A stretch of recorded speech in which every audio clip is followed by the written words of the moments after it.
Haleluya, haleluya. Yesu Kristo ashimwe. Ndabasuje bene data mu izina rya Yesu Kristo.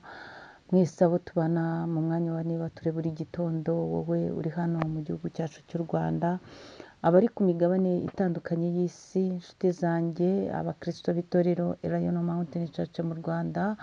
Iki gitondo tubanje Imana hose muri byose, dushimiye Imana izinze ijoro ikazingura amanywa, dushimiye intwari ku rugamba. Rero bene data nabasuhuzaga babwira ngo munyemerere dufatanye umwanya muto wo kongera gushima Imana, kandi iri jambo ry'umunsi rijye rikubera inkomezi. Ni ukuri mwese aho muri hose ndabakunda cyane cyane, abakristo b'itorero Elayono Mountain Church mu Rwanda, mwebwe dusengana, n'ababa hamwe natwe ku rubuga, mwese Imana ibaha umugisha.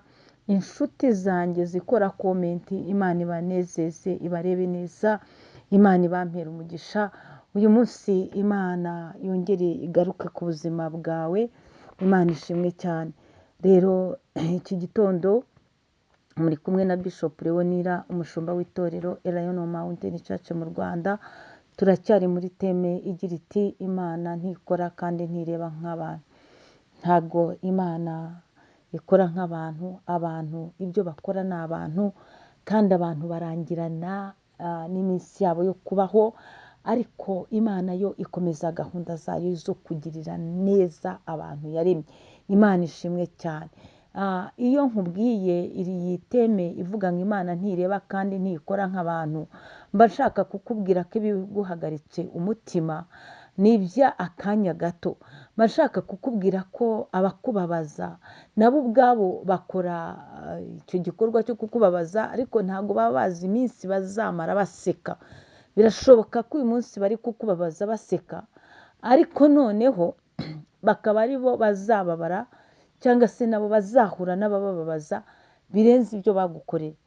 Ibyo rero iyo nkubwiriye ngo Imana ntikora kandi ntireba nk'abantu, ni uko Imana ariyo ikureberera, ni uko Imana ariyo ihinduranya iminsi n'ibihe ku buzima bwawe.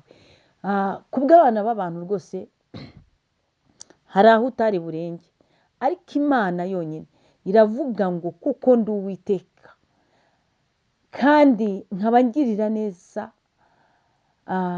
abanyiyambaza bose, kubwo kuniha kwe, kubwo gutaka kwe, Uwiteka akavuga ngo nonaha ndururutse ndaje ndamutabaye.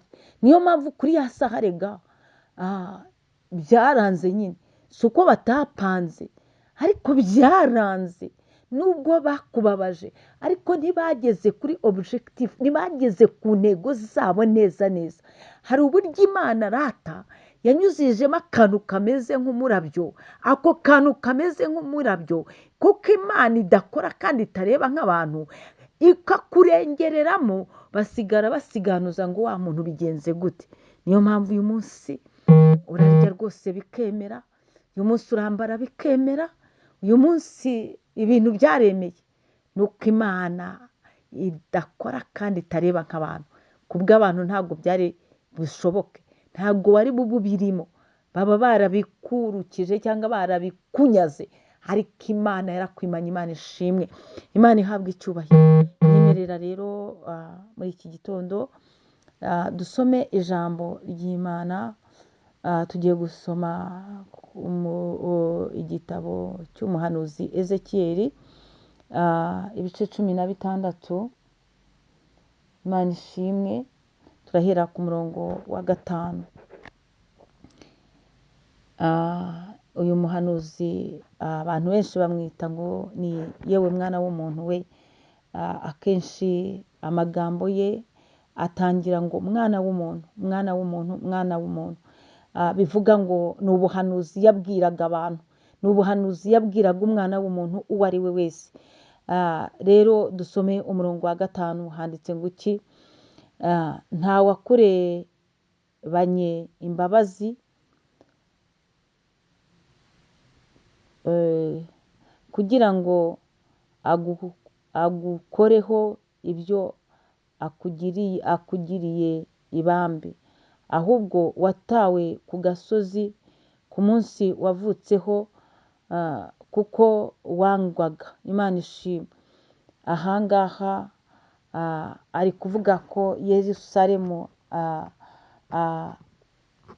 Abisiraheli nibo yatangiye titira avuga ngo Yerusalemu hagereranywa n'umugore wabaye maraya. Noneho aho rero ari kuvuga ati kubera ko wangwaga watawe ku gasozi. Hanyuma 6 havuga ngo iki, ngo nuko nkunyuzeho. Imana ishimwe. Nkunyuzeho mbona wigaragura mu ivata ryawe, ndakubwira nti nubwo uri mu ivata ryawe ubeho. Imana ishimwe. Ni ukuri narakubwiye nti nubwo uri mu ivata ryawe ubeho. Imana ishimwe cyane. Nakubwiraga ngo Imana ntireba kandi ntikora nk'abantu. Iri ni ijambo ry'Imana ubu umuhanuzi Ezekiyeli yavuze avuga kuri Yerusalemu. Imana ngo iri kugereranya Yerusalemu nk'umugore wabaye maraya. Aha rero ijambo rikavuga ko yongeye kugereranywa nk'umuntu watawe, kandi ritangira rivugaga ngo ukivuka nta wakwitayeho, nta wakugiriye imbabazi ngo agukoreho, nta wakugiriye ibambe. Nawe ubwawe urabizi, nawe ubwawe ujya usura amateka yawe. Yego ndabyemera byarahindutse rwose. Imana yahinduye amateka kuri bamwe, ariko wowe ushobora kuba amateka yawe atarahinduka. Ukajya ureba ukabona nta muntu wo kukugirira ibambe, nta muntu wo kukugirira imbabazi, nta muntu wo kugukoraho, tuvuge no kugusuhuza ntawe. Icyo gihe ijambo ritubwiye ngo iki, ngo ahubwo watawe ku gasozi ku munsi wavutseho kuko wagawaga. Hari igihe ubaho ugawa, uriho icyangiro cyo kugawa na buri muntu wese, ariko mu izina rya Yesu Kristo wa Nazareti, mu izina ry'Imana tubyuka dusenga buri gitondo, uyu munsi Imana igukureho icyo gisuzuguriro. Imana igukureho iyo migayo abantu bakureba bakayigushyiraho kubera icyangiro cya Satani. Uyu munsi rero muri iki gitondo wowe wabyukiye muri nibature, Imana iguhindurira izina mu izina rya Yesu Kristo. Hanyuma ijambo rivuze ngo iki, ngo nuko nkunyuzeho mbona wigaragura mu ivata ryawe, ndakubwira nti nubwo uri mu ivata ryawe ubeho. Imana ishimwe. Ijambo risoje rikubwira ngo hariho kunyurwaho n'Imana.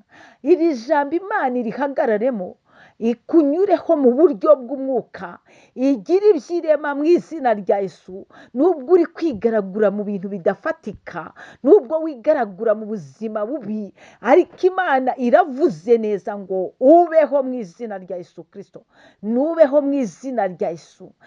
Ibyawe nibibeho mu izina rya Yesu. Akazi kawe nikabeho mu izina rya Yesu Kristo.